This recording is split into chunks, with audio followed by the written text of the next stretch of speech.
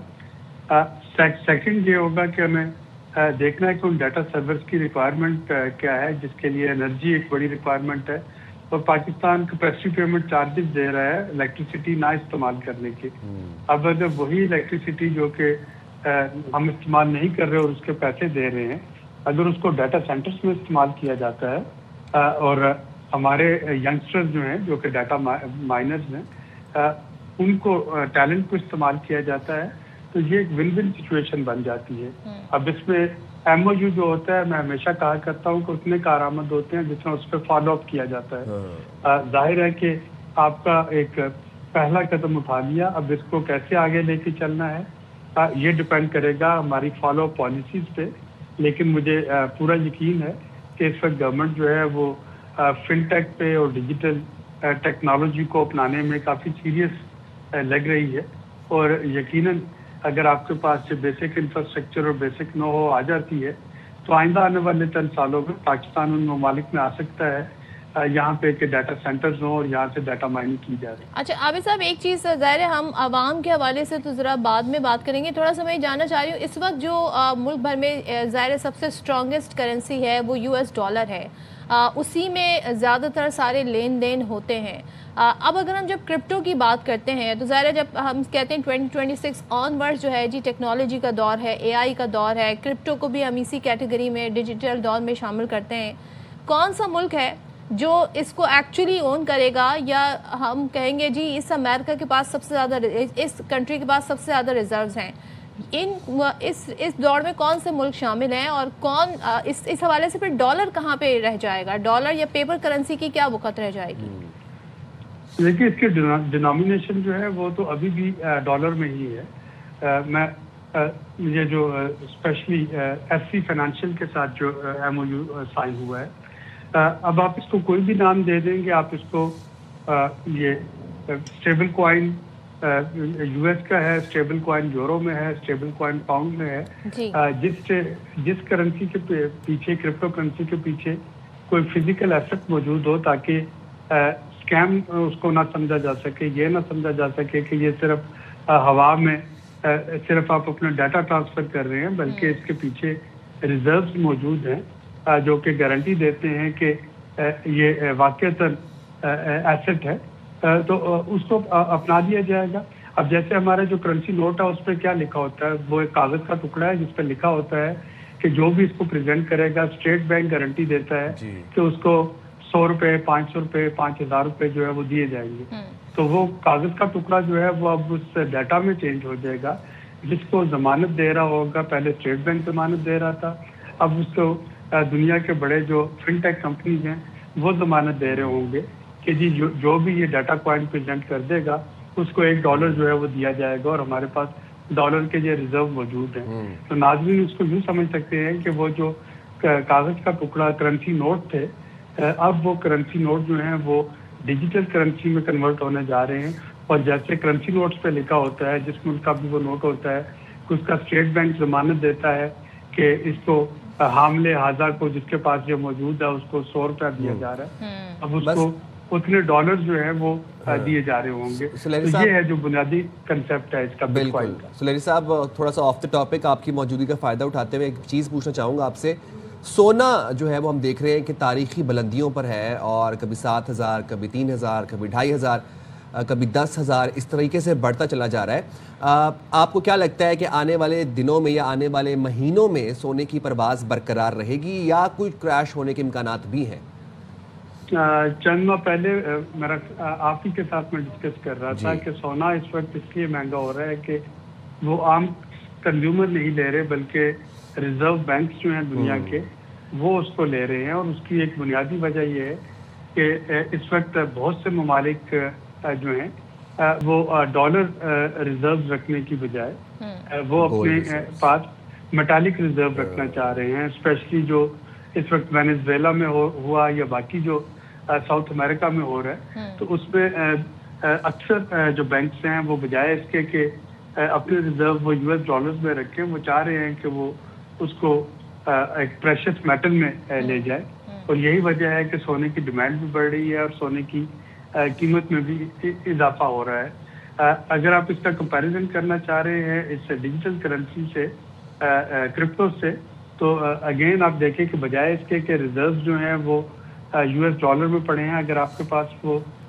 On line موجود ہیں، crypto میں موجود ہیں، تو آپ کے پاس بہت زیادہ اس پہ جو انسیکیورٹی ہے سینکشنز کی وہ نہیں رہتی ہے، کیونکہ آپ 1 کلک میں اپنی ٹرانزیکشن پوری کر سکتے ہیں۔ تو یہ جو دنیا میں جیو پولیٹیکل چینجز ہیں ان کی وجہ سے بھی یہ سونے کی قیمت مہنگی ہو رہی ہے، ان کی وجہ سے بھی یہ کرپٹو کرنسی جو ہے یہ فروغ پا رہی ہے۔ اور اب اس ریس میں آپ دیکھیں گے، ابھی تو ہم نے یہ ایسی فائنینشیل کے ساتھ ہم نے جو سائن کیا، اب جلد دیکھیں گے کہ اس ریس میں اب چائنا بھی شامل ہوگا، اور چائنا کے اپنے جو یوان بیکڈ کرپٹو ہے وہ لے کے آ رہا ہوگا۔ تو یہ ایک ایسی آپ کے پاس فن ٹیک کی ریس لگے گی جس میں کہ پاکستان جیسے ممالک جو ہیں ان کے پاس آپشن ہوگی کہ ہم اینکر کر سکیں اپنے آپ کو۔ ٹھیک ہے، لیکن مجھے ایک چیز بتائیے گا، ابھی جب ہم گولڈ کے حوالے سے بات کر رہے تھے اور آپ نے خود ہی کہا کہ یہ ایکچولی میں جو گورنمنٹس ہیں، جو بڑے بڑے ملک ہیں، وہ ایکچولی سونا ذخیرہ کر رہے ہیں، اور ظاہر ہے کتنے عرصے سے، ہزاروں سال سے سونا جو ہے ایک ایسا ایسٹ ہے جو ظاہر ہے جس کی ویلیو کم نہیں ہوتی، ریورس نہیں ہوتا۔ لیکن کیا آنے والے وقتوں میں جب یہ بائنگ جو ہے اس طرح سے نہیں رہے گی تو کیا یہ اس کی قیمت گرے گی، ریورس ہونا شروع ہوگی کسی حد تک؟ کسی حد تک تو ریورس ہو سکتی ہے، لیکن اگر ہم اسے یہ کہیں کہ یہ آج سے 2 سال پہلے والے لیول پہ آ جائے گا یا 3 سال پہلے والے لیول پہ آ جائے گا، تو وہ ہوتا ہوا مشکل دکھائی دے رہا ہے، انٹل کے جو ریزرو بینکس ہیں وہ اپنے گولڈ ریزرو جو ہے وہ ایک دم سے بیچنا شروع کر دیں۔ اگر وہ اس کو اسٹاک کر رہے ہیں تو ظاہر ہے کہ اس کی قیمت جو ہے وہ تھوڑی بہت اس میں رینج باؤنڈ تبدیلی آ سکتی ہے، لیکن یہ نہیں ہو سکتا کہ آج سے 2 سال پہلے والے وہ لیول پہ چلا جائے، کیونکہ وہ ہولڈ کیا ہوگا ریزرو کی شکل میں۔ ٹھیک ہے، ڈاکٹر عابد صلاحی صاحب بہت شکریہ، بڑے اچھے سے آپ نے ہمیں ساری سچویشن سمجھائی۔ اور اصل دیکھیے بات یہ ہے کہ پاکستان جی اب کہتے ہیں نا ان نیو واٹر، پاکستان جو ہے اپنی تمام تر جو ہے چیزیں آزما رہا ہے، اور وچ از ویری گڈ، کیونکہ ہمیں ٹیکنالوجی کے ساتھ چلنا چاہیے۔ تھینک یو سو مچ عابد صاحب۔ اور یہ جناب خبریں ایسے بھی آ رہی ہیں کہ امریکہ کی جو ڈیسپریشن ہے نا کہ اس ملک کا سونے پہ قبضہ کر لوں، اس ملک کے تیل پہ قبضہ کر لوں، یہاں پر میں یہ کر دوں، اس کے پیچھے کہانی یہ بھی بتائی جا رہی ہے کہ اصل میں جی ڈالر جو ہے وہ کافی ڈی ویلیو ہو رہا ہے امریکہ میں، اور ٹریلین آف ڈالرز امریکہ پر اس وقت قرضہ ہے جو انہیں ہر سال پے کرنا ہے، جس میں 1 ٹریلین تو صرف ان کا انٹرسٹ کی مد میں ہی انہیں پے کرنا ہے۔ تو دیٹس وائی یہ جو ڈیسپریٹ ایفرٹس نظر آ رہی ہیں ڈونلڈ ٹرمپ کی، جس میں کبھی وہ ڈیموکریسی کا بہانہ بناتے ہیں، کبھی منشیات کا بہانہ بناتے ہیں، ایکچولی میں کیس یہاں پر یہ نظر آ رہا ہے۔ This is also one of the reasons کہ اب جو کنٹریز ہیں وہ اپنے reserves U S T D میں نہیں رکھ رہی، وہ میٹلز میں رکھ رہی ہیں، گولڈ، کاپر، سلور کے اندر رکھ رہی ہیں۔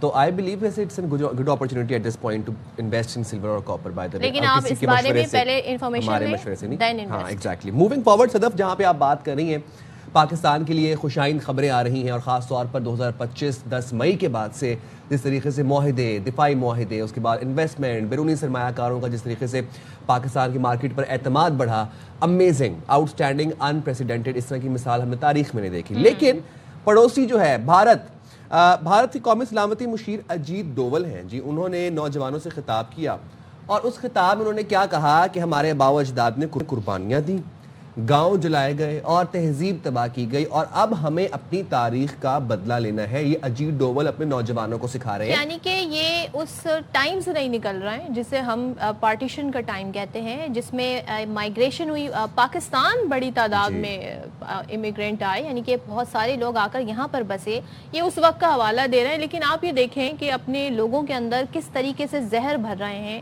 ان کے اندر نفرت کی کہتے ہیں نا بیج بو رہے ہیں، اور ان کو بتا رہے ہیں کہ اب ہم نے بدلہ لینا ہے۔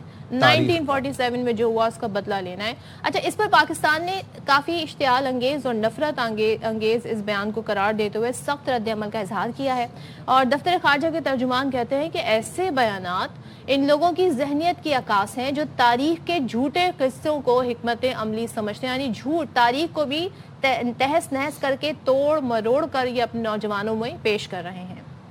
تو بھارت کے اندر بھی اس پر رد عمل سامنے آیا ہے, اور مقبوضہ جموں کشمیر کی سابق وزیر اعلیٰ محبوبہ مفتی کہتی ہیں کہ یہ بیان نوجوانوں کو اقلیتوں پر حملے کے لیے اکساتا ہے. تو کانگریس کے ترجمان ڈاکٹر شمع محمد, انہوں نے دہشت گرد حملوں کے ذمہ داروں کی وضاحت بھی طلب کی ہے, اور صحافی تولین سنگھ نے لکھا ہے کہ اگر بدلہ لینا ہے تو سب سے پہلے کس پر حملہ کیا جائے, یہ سوال انہوں نے اٹھایا. تو انہوں نے پوچھا کہ افغانستان پر کیا جائے, ازبیکستان پر کیا جائے یا ترکی پر کیا جائے. اچھا, مبصرین کے مطابق ایسے بیانات خطے کے امن اور بھارت کی سماجی ہم آہنگی کے لیے خطرناک ہیں. لیکن آپ کے ساتھ ذرا ایک اور بھی رپورٹ شیئر کر لیتے ہیں, جہاں پر یہ اپنے نوجوانوں کو سکھا رہے ہیں کہ ہم نے اپنی تاریخ کا بدلہ لینا ہے, وہاں پر ان کے ملک میں اقلیتوں کے ساتھ کیا سلوک ہو رہا ہے. انٹرنیشنل کرسچن کنسرن کی جنوری 2026 کی رپورٹ کے مطابق پاکستان میں تو کرسمس 2025 کی تقریبات نہ صرف مذہبی جوش و خروش سے منائی گئیں بلکہ انہیں ریاستی سطح پر غیر معمولی سرپرستی بھی حاصل رہی. ہم نے دیکھا, رپورٹ کیا, آپ کو بتایا بھی کہ پاکستان میں کس طریقے سے ابھی ریسنٹلی جو کرسمس گزری ہے کیسے سیلیبریٹ کی گئی, اور اس رپورٹ کے مطابق یہ اقدام مسیحی برادری کے لیے ایک اہم اور تاریخی پیش رفت ہے. Field marshal general Syed Asim Munir نے راولپنڈی کے چرچ میں کرسمس سروس میں شرکت کر کے مسیحی برادری کی پاکستان کی دفاع اور قومی ترقی میں خدمات کو سراہا. اور اگر ہم, آپ کو یاد ہوگا کہ کس طریقے سے پنجاب حکومت نے کرسمس کو عوامی اور سرکاری سطح پر منانے کے لیے مرکزی کردار بھی ادا کیا, اور 26 دسمبر کو مسیحیوں کے لیے سرکاری تعطیل کا اعلان بھی کیا. اچھا جی, اب ذرا ہم جو یہ بات ایکچولی میں بتا رہے ہیں اس کے پیچھے آپ کو ذرا یہ بتائیں کہ بھارت میں جو اقلیتوں کے ساتھ اس وقت سلوک ہو رہا ہے وہ رپورٹ کس طریقے سے ہو رہا ہے, اور یہ باکو انیشیٹو گروپ ہے اس کی رپورٹ ہے جس کے مندرجات کچھ حد تک ہم آپ کے سامنے رکھتے ہیں. یہ بتاتی ہے جناب کہ بھارتی حکومتوں میں ریاستی سرپرستی کے تحت 10,000 سے زائد سکھوں کو قتل کیا گیا.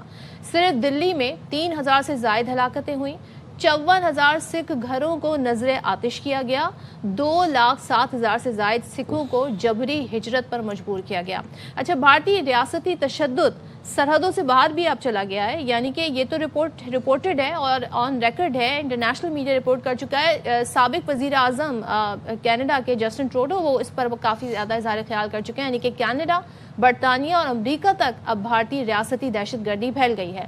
بھارتی جبر سے تنگ آ کر کینیڈا میں 7,71,000, برطانیہ میں 5,24,000 اور امریکہ میں 2,80,000 سکھ ہجرت کر چکے ہیں. تو آپ دیکھیں ہرجیت سنگھ نیجر کے قتل کا کیس, اس کے بعد سکھ رہنما جس طرح سے سکھ فار جسٹس کے رہنما ہیں گروپتون سنگھ پنو, وہ تمام تر شواہد لے کر بات کرتے ہیں, بتاتے ہیں کس طرح بھارت جو ہے وہ دوسرے ملکوں میں دہشت گردی کی سرپرستی کر رہا ہے اور پشت پناہی کر رہا ہے. اچھا, کینیڈا میں سکھ رہنما, آپ کو بتایا کہ ہرپت سنگھ نجر کی ٹارگٹ کلنگ کے بعد 6 بھارتی سفارتکاروں کی ملک بدری نے بھارت کو عالمی سطح پر رسوا کیا, اور برطانیہ خفیہ ایجنسی جو ہے MI5 کی سکھ رہنما پر محبت سنگھ پما کو سیکیورٹی وارننگ اور امریکہ میں گروپتون سنگھ پنو کے قتل کی ناکام سازش میں بھارتی انٹیلیجنس افسر کی مبینہ شمولیت نے بھارت کے بین الاقوامی ساکھ کو شدید نقصان پہنچایا. تو یہ اب عالمی رپورٹس اس بات کو جسٹیفائی کرنے اور ثبوت دے رہی ہیں, کنفرم کر رہی ہیں. چلیں جی, بات کر لیتے ہیں دفاعی تجزیہ کار بریگیڈ ریٹائر راشد ولی جنجوہ صاحب نے ہمیں جوائن کیا. تھینک یو سو مچ جنجوہ صاحب جوائن کرنے کے لیے.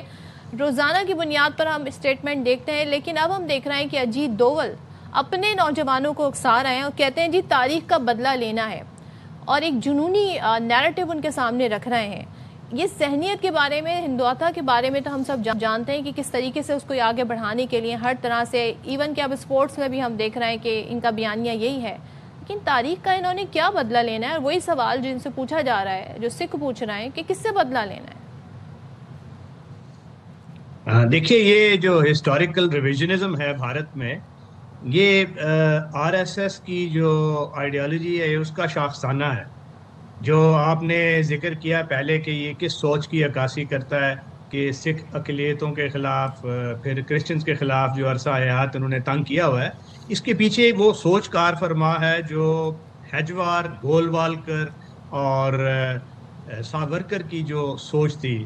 انہوں نے ایک بنچ آف تھاٹس لکھی تھی کتاب, اور اسی کتاب کی ایکو ہے جو ان کا لاز آف مانو ہے، مانو سمرتی، جس میں کاسٹ بیسڈ آپ لوگوں کو اسٹریٹیفائی کرتے ہیں، تو وہ ایک ایسے ہمیں عہد میں لے جانا چاہتے ہیں پورے خطے کو، جہاں پہ رتھ پہ وہ سوار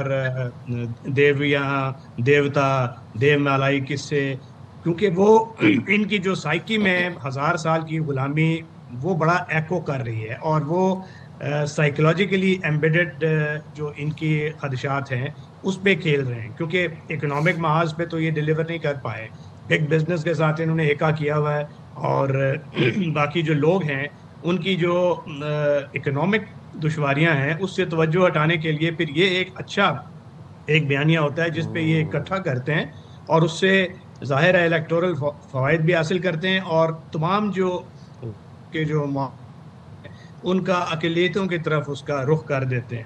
اب یہ مسلمانوں پہ اور سکھوں پہ تو انہوں نے اس قسم کی کافی وہ ایٹراسٹیز کی ہیں، جس کی وجہ سے 86 کے بعد سے 7 لاکھ سے زیادہ کینیڈا گئے، تقریباً 2,80,000 امریکہ شفٹ ہونے میں مجبور ہو گئے، مگر یہ سارا اب دیکھیے کرسچنز کو بھی اتنی دشواری ہے جتنی کہ مسلمانوں کو تھی کشمیر کے اندر۔ راشد صاحب، میں آپ سے یہ جاننا چاہ رہا ہوں کہ اگر پھر تاریخ بدلہ لینا ہے تو پھر تاریخ کا بدلہ ان ضرور بھی لیں کہ جہاں پر گجرات میں میس کلنگز کی گئیں، جہاں پر پھر اوڈیشہ کے اندر چرچ کو جلایا گیا، کشمیر میں مسلمانوں کے گھر منہدم کیے جا رہے ہیں، اس کے بعد جس طریقے سے مسیحیوں کے گرجا گھروں کو جلایا گیا، تو پھر اگر تاریخ کے بدلے لینے ہیں تو پھر ان سب واقعات کے بدلے بھی لیے جائیں۔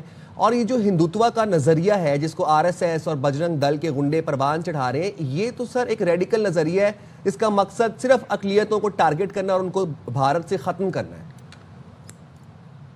دیکھیے، یہ پہلے تو وشوا ہندو پریشاد اور بجرنگ دل تک محدود تھا، اب تو اس میں اخیل آف ہندو پریشاد بھی آ گیا ہے، جو جتنی بھی یہ بی جے پی سے ڈومینیٹڈ سٹیٹس ہیں اس میں یہ سارے لاز بھی تبدیل کر رہے ہیں۔ 12 ان کی سٹیٹس ہیں جس میں اینٹی کنورژن لاز ہیں، یعنی کہ آپ اپنی کوئی تبلیغ نہیں کر سکتے، نہ مسلمان کر سکتے ہیں، نہ سکھ کر سکتے ہیں، نہ کرسچن کر سکتے ہیں، اور کنوکشن ریٹ بہت سلو ہے۔ یہ چیز ایک سمجھنے والی ہے کہ اگر ایٹراسٹیز ہوتی ہیں تو جو پارٹی ہوتی ہے ایگریو، وہ کسی عدالت میں جاتی ہے، مگر عدالتیں ان کا جو کنوکشن ریٹ ہے، ان کی اپنی بھارت کا NCRB اس کی ایک رپورٹ ہے جس کے مطابق 12% صرف کنوکشن ریٹس ہیں جو لنچنگز کی ہیں، اور بہار جیسی اسٹیٹ میں جہاں پہ ان کی حکومت رہی ہے BJP کی، وہاں پہ 84 کاؤ لنچنگ اور موب لنچنگ کے واقعات ہوئے ہیں، جس میں کنوکشن ریٹ 10 سے 12 اس سے اوپر نہیں ہے، کیونکہ عدالتیں بھی یہ ریلیف نہیں دیتی۔ تو یہ اسٹیٹ سینکشنڈ سسٹمیٹک اور وائڈ اسپریڈ یہ مظالم ہے، اور پورا دیکھیں لاز کا ایک رجیم ہے جو تبدیل کیا جا رہا ہے۔ آپ نے ایک وکیل بھارت جے رام لا سنا ہوگا آج کل، جس کی وجہ سے جو ان کے رورل علاقے ہیں وہاں پہ ان کو جو نوکریاں دیتے تھے پہلے نیڈز بیس دیتے تھے، اب وہ انہوں نے اس کو مشروط کر دیا ہے کہ اگر آپ ہندو RSS اور اس کے ساتھ وابستہ ہوں گے تو تب آپ کو نوکری ملے گی۔ تو بھارت تو اقلیتیں تو کیا، ان کے اپنے دالت بھی سرتاپا احتجاج ہیں، قوانین تبدیل کر رہے ہیں۔ آپ کو معلوم ہے کہ وقف ایکٹ انہوں نے تبدیل کیا جس کی وجہ سے مسلمانوں سے ان کے شرائن چھینے جا رہے ہیں۔ 3000 مساجد جو ہیں انڈر سکروٹنی ہیں، اس کے پیچھے پڑے ہوئے ہیں کہ اس کے نیچے مندر تھے، اس کو ریپلیس کیا جائے۔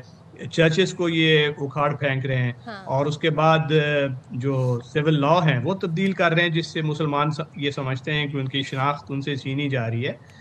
اور اس طرح کا ایک گھر واپسی والا جو کانسیپٹ وہ دیتے ہیں، وہ یہ کہتے ہیں کہ آپ ہندو ہونا صرف مذہب ایکسیپٹ کرنا نہیں ہے، آپ کو ہماری بود و باش، ہمارا طرز رہائش، ہماری جو ڈائٹری پیٹرن ہے، آپ وہ اڈاپٹ کریں گے تو تب آپ ہندو ہوں گے، ورنہ آپ کو چاہے آپ کوئی بھی فیتھ پریکٹس کریں یہاں ریاست کے طور پر اب بالکل انڈیا اس وقت بیہیو کر رہا ہے، اور کہنا غلط نہیں ہوگا کہ جو بھارتی انٹیلیجنس ہے وہ عالمی سطح پر اسٹیٹ سپانسر ٹیررزم چلا رہی ہیں، اور ظاہر ہے یہ تمام تر رپورٹ آنا اقوام متحدہ سے یا باکو انیشیٹو کی رپورٹ آنا، یہ سب یہی بتاتا ہے کہ بھارت کس طریقے سے ریاستی طور پر باقاعدہ طور پر امپورٹ کر رہا ہے، ایکسپورٹ کر رہا ہے اس دہشت گردی کو۔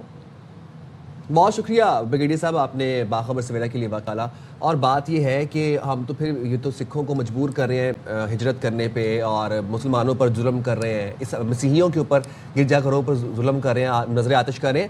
وہ تو دیٹ اسائڈ، یہ تو اپنی لو کاسٹ جو ہندوز ہیں ان کے اوپر اتنا ظلم ڈھا رہے ہیں. دلتس کے ساتھ جو ہو رہا ہے بھارت کے اندر سب کے سامنے ہے، اور عالمی میڈیا اس کے بارے میں بات کر رہا ہے. So that this is what it is, and this is what we call B J P کی فاشسٹ پالیسیز. چلیں جی، یہاں پر ہم چھوٹا سا بریک لیتے ہیں اور اس بریک کے بعد واپس آتے ہیں.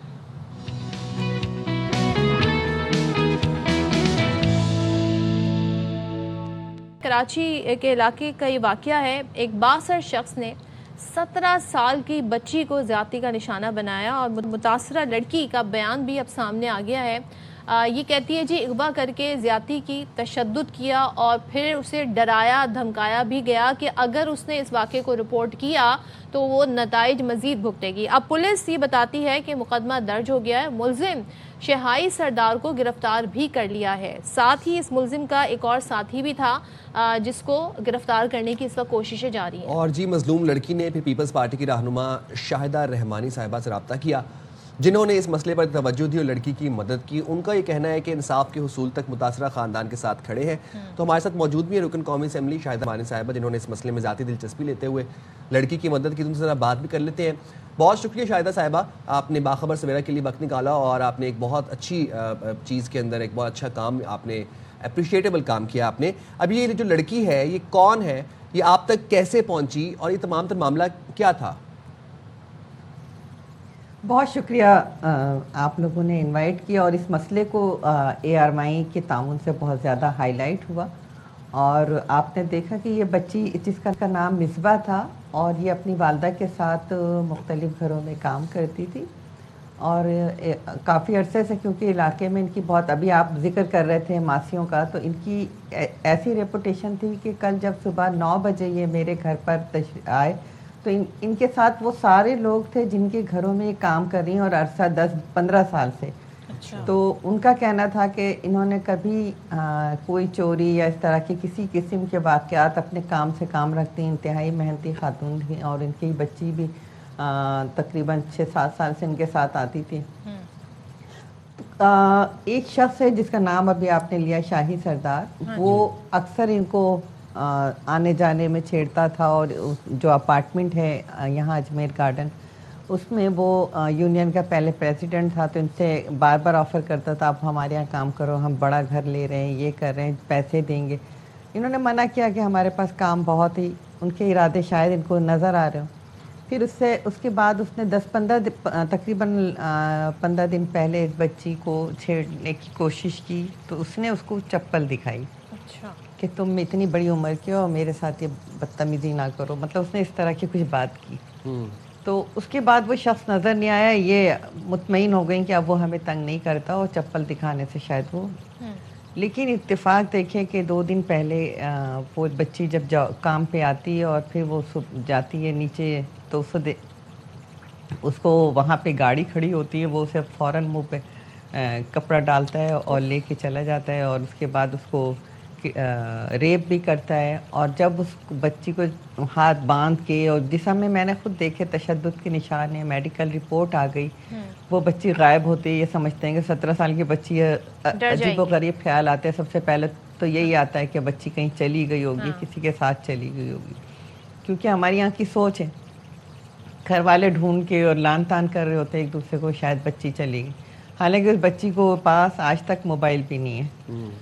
تو خیر وہ بچی جب واپس آتی ہے شام پہ، تو اس کی حالت بہت بری ہوتی ہے. کسی طریقے سے اس کو پھینک کے چلے جاتے ہیں. وہ آتی ہے، اس کے جسم پہ مطلب دوپٹہ بھی نہیں ہے، چپل بھی نہیں ہے. صاحبہ میں ایک چیز جاننا چاہ رہی ہوں، یہ بتایا جا رہا ہے کہ جی اس کو یہ بھی ڈرایا دھمکایا گیا کہ اس نے پولیس تک یہ بات نہیں پہنچانی ہے. تو آپ کے پاس پہنچی، پھر یہ پولیس تک معاملہ کیسے گیا؟ دیکھیے اس کے اوپر گن بھی رکھی گئی، اور اس کو یہ بھی کہا گیا کہ تم نے، میں ایک بڑا آدمی تھا، تم نے میری ایک عزت تھی، تم نے سب کے سامنے مجھے چپل دکھا کے میری عزت خراب کی تھی، آج میں نے تمہاری عزت خراب کی، اب تم نے منہ کھولا تو تمہیں جان سے مار دیں. وہ گھر پہنچی، گھر والوں سے کہا، گھر والوں نے، محلے کے لوگ جمع ہوئے، انہوں نے کہا نہیں پولیس پہ جانا چاہیے. یہ پولیس اسٹیشن پہنچے. یہ بات ہے ٹیوزڈے کی، اور